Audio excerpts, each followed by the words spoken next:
So good morning सभी को। आज का जो हमारा शिक्षण का विषय है भारतीय समकालीन समाज में शिक्षा, कंटेम्प्रेरी इंडियन सोसाइटी, जो हमारा प्रथम वर्ष का पेपर है उससे हमारा प्रकरण है इकाई नंबर 5 से आर्थिक विकास और आर्थिक समृद्धि, economic development and economic growth. तो आज हम जानेंगे इकोनॉमिक ग्रोथ क्या है और इकोनॉमिक डेवलपमेंट क्या है, किसी राष्ट्र के लिए ये दोनों जरूरी क्यों है और इनमें अंतर क्या है। तो सबसे पहले हम देख लेते हैं आर्थिक समृद्धि। मित्रों, आर्थिक समृद्धि जो है, इकोनॉमिक जो ग्रोथ है, वो किसी एक निश्चित समय सीमा में किसी भी राष्ट्र की सकल घरेलू उत्पाद जो उसके द्वारा मैन्युफैक्चर्ड किए जाते हैं उनमें, और प्रति व्यक्ति आय में और राष्ट्रीय आय में होने वाली एक निश्चित समय सीमा अवधि की जो वृद्धि है वो आर्थिक समृद्धि कहलाती है। मतलब राष्ट्रीय आय में बढ़ोतरी हो रही है, लेकिन ध्यान रहे वो निश्चित समय सीमा में। अब इसके बाद आती है बात आर्थिक विकास की। आर्थिक विकास जो है वो संपूर्ण है और आर्थिक समृद्धि उसका एक भाग है। इसमें आर्थिक विकास को अगर मैं लूं तो ये गुणात्मक है और ये मात्रात्मक है। इसमें जो है मात्रात्मक आय में मुद्रा में वृद्धि हो रही है, परंतु आर्थिक जो विकास है, इकोनॉमिक जो डेवलपमेंट है, समाज के और संस्कृति के और देश के संपूर्ण आयामों को, संपूर्ण हिस्सों को आगे रख करके चलता है। 70 के दशक तक आर्थिक समृद्धि, इकोनॉमिक ग्रोथ और इकोनॉमिक डेवलपमेंट दोनों को सेम माना जाता था, समतुल्य और सादृश्य माना जाता था, लेकिन उसके बाद दोनों में अंतर किया गया और वो इस तरह से है। अब हम देखते हैं आर्थिक विकास को। तो मित्रों, आर्थिक विकास जैसा विदित है समाज कल्याण के लिए समाज के आर्थिक, सोशल, इकोनॉमिक, क्वालिटेटिव, क्वांटिटेटिव ये संबंधित सारे आयामों को साथ में रखते हुए चलता है। सामाजिक भी पहलू पे काम करता है, आर्थिक पे भी, गुणात्मकता भी और मात्रात्मकता भी, और उससे संबंधित समस्त उत्पादन जितने भी हैं उन सकल घरेलू उत्पाद के खनिजों का, सभी का समस्त का जो विदोहन है वो कुशलता पूर्वक और समान प्रणाली के तहत किया जाना चाहिए, जो लोक कल्याण में काम आए। वो है आर्थिक विकास। अब आर्थिक विकास एक पैसे के कलेक्शन से ही संबंधित नहीं है। इसकी जो योजनाएं हैं राष्ट्रीय आय में, प्रति व्यक्ति आय में, निरंतर एवं दीर्घकालिक योजनाओं में जहां वृद्धि होती है वहां आर्थिक विकास होता है। आर्थिक विकास में जो समाज के विकसित और निम्न, जो एक तरह से मैं जो कहूं हल्के मुद्दे हैं या जो निम्न वर्ग है वो, और जो समाज के भारी भरकम स्थितियां हैं वो, उनके ऊपर, और जो मुख्य बिंदु हैं उनपे, जैसे भुखमरी, बेरोजगारी, निरक्षरता और लोक कल्याण और विभेद की जो भावना है उसको खत्म करने का कार्य करता है आर्थिक विकास। आर्थिक विकास ये नहीं देखता है इसकी तरह से, आर्थिक समृद्धि की तरह से, कि केवल वास्तविक आय, प्रति व्यक्ति आय में निश्चित वृद्धि हो, नहीं, वो आय में वृद्धि हो और वो एक दीर्घकालिक वृद्धि हो, समस्त उसके जो उत्पादन है राष्ट्र का उसका कुशलता पूर्वक विदोहन हो, ये ज्वलंत मुद्दे समाप्त हो और समाज के चहुमुखी विकास में वो चीजें काम आए और राष्ट्रीय विकास और प्रति व्यक्ति आय में एक निश्चित और निरंतर वृद्धि हो। तो ये था इनमें अंतर और अर्थ में स्थितियां। तो मैं अब आपको कहना चाह रहा हूं कि आर्थिक विकास और आर्थिक समृद्धि एक दूसरे के पूरक हैं और आर्थिक विकास संपूर्ण है, आर्थिक समृद्धि इसका हिस्सा है।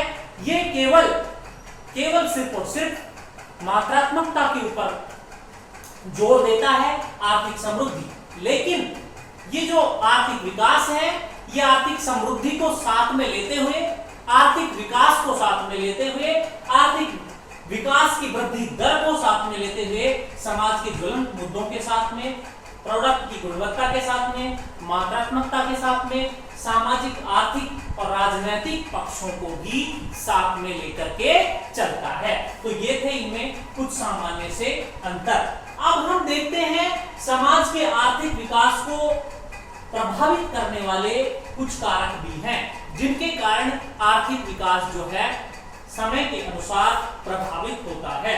तो कुछ घटक हैं जिनमें मैं चर्चा करना चाहूंगा। सबसे पहला है प्राकृतिक संसाधन, मतलब नेचुरल रिसोर्सेज भी आर्थिक विकास को बढ़ावा देते हैं। जैसे भारत के विभिन्न राज्यों में, झारखंड है, कोयला है, बहुत सारा खनिज जो है झारखंड में, राजस्थान में कीमती पत्थर है, इमारती पत्थर है, इसी तरह से कोलार में सोने की खानें हैं, बेंगलुरु में है, इसी तरह से अलग अलग भारत के क्षेत्र में अलग अलग खनिज निकाले जाते हैं। इनमें भी आर्थिक विकास, रोजगार वृद्धि दर में, आर्थिक विकास वृद्धि दर में, सामाजिक कल्याण, प्रति व्यक्ति आय में वृद्धि प्राकृतिक संसाधनों के कारण होती है। तो निश्चित रूप से हम कह सकते हैं कि आर्थिक विकास में प्राकृतिक संसाधनों का प्रभावित करने का अहम योगदान माना जाता है। अगला देखें हम पूंजी उत्पादन अनुपात जो है, ये भी आर्थिक विकास को, मतलब कितनी पूंजी जो है आपके पास में है, उसका जो एश्योरेंस है, उसकी जो मात्रात्मकता है, वो भी, वो रेशियो जो है आपका, वो भी इस चीज को प्रभावित करता है। अगला श्रम शक्ति।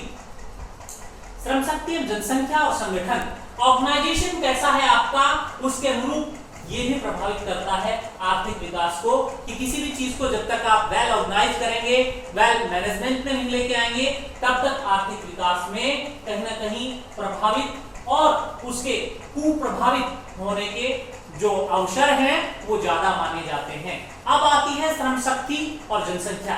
श्रम शक्ति जहां अवेलेबल है, उस खनिज के विदोहन के लिए कुशल, अर्धकुशल, ये सारी चीजें अगर वहां उपलब्ध हैं, तो वो चीजें आर्थिक विकास की स्थिति में चार चांद लगा देती है। अगला हम देखते हैं तकनीकी प्रगति और वित्तीय स्थिरता, टेक्नोलॉजी एडवांसमेंट और जो आपकी फाइनेंशियल लिक्विडिटी है, फाइनेंशियल स्टेबिलिटी है, मौद्रिक तरलता और वित्तीय स्थिरता, ये दो भी मुख्य कारण हैं भारत की नहीं अपितु वैश्विक समृद्धि, वैश्विक ग्लोबल इकोनॉमिकल डेवलपमेंट, वैश्विक आर्थिक विकास के अंतर्गत financial equality, financial inclusion, financial जो आपकी स्टेबिलिटी है, ये अति आवश्यक है आर्थिक विकास के लिए। ये उसके मुख्य कारकों में, प्रभावित करने वाले कारकों में भी माने जाते हैं। अगला हम देखते हैं पूंजी निर्माण और आधारभूत संरचना,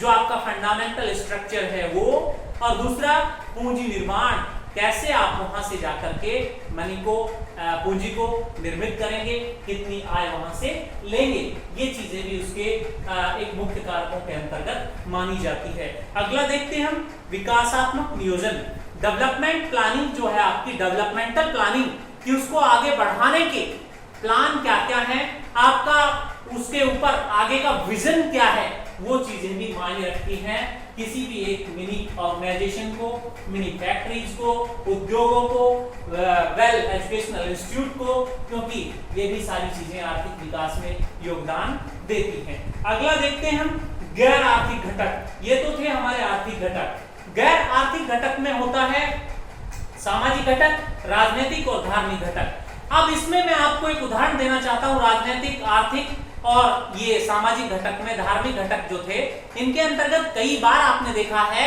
कुछ अच्छे कारखाने, जैसे सिंगूर का टाटा नैनो प्लांट, वो एक अच्छा आर्थिक उदाहरण था, जो कि सामाजिक स्थितियों और राजनीतिक दुर्भावनाओं के कारण, सामाजिक और राजनीतिक दुर्भावनाओं के कारण उसको एक विकृति का रूप करार दे दिया गया और वहां के लोगों को मिलने वाला जो रोजगार है वो छिन गया। ये भी एक कारक है आर्थिक विकास में। अगर वहां की समाज चाहती है, वहां के राजनेता हित चाहते हैं जन कल्याण के लिए, तो जो आपकी गैर उपजाऊ भूमि है, जो आपकी बंजर भूमि है, जहां वित्तीय तरलता है, कृषक भूमि के ऊपर नजरें न डालते हुए, उपजाऊ भूमि पे नजरें न डालते हुए, हम इस तरह की स्थितियों में आर्थिक नियोजन में स्थानीय लोगों को रोजगारों में उपलब्धता, उनको तकनीकी कुशलता, अर्धकुशल तकनीकी कामगारों की आपूर्ति, उसमें दक्षता, ये सारी चीजें हमें करनी चाहिए, जिसके कारण आर्थिक समृद्धि को आगे बढ़ाते हुए हम दीर्घकालिक आर्थिक विकास में जोड़ सके और राष्ट्र में आर्थिक कुशलता, सामाजिक कुशलता, व्यक्तित्व मात्रात्मक एवं गुणात्मक दोनों पहलुओं को हम आगे बढ़ा करके उस देश को विकासशील से विकसित देशों की गिनती में, काउंटिंग में या उस धारा में हम ले जा सकते हैं। ये आज का बिंदु यहीं पे समाप्त होता है। धन्यवाद।